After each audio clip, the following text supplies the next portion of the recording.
حضرت عبداللہ بن عباس رضی اللہ تعالیٰ عنہ سے مروی ہے، آپ نے فرمایا کہ ایک دن ابو جہل نے حضرت فاطمہ الزہرا کے چہرے مبارک پر تھپڑ مارنے کی گستاخی کی۔ حضرت فاطمہ الزہرا نے اس کی شکایت آپ صلی اللہ علیہ وسلم سے کی تو آپ نے فرمایا اے فاطمہ تم ابو سفیان کے پاس جاؤ اور انہیں جا کر یہ ساری بات بتا دو۔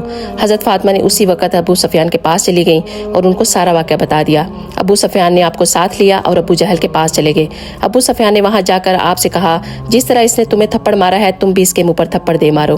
چنانچہ حضرت فاطمہ نے ایسا ہی کیا، آپ نے بھی ابو جہل کے منہ پر تھپڑ دے مارا اور واپس آ کر نبی کریم صلی اللہ علیہ وآلہ وسلم کو سارا واقعہ بیان کر دیا۔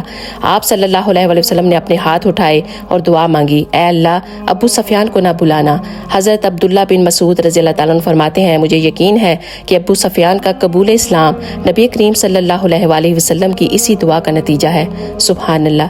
اگر آپ کو یہ ویڈیو اچھی لگے تو پلیز جاتے جاتے ایک دفعہ ضرور شیئر کر کے جائیے گا۔ جزاک اللہ خیر۔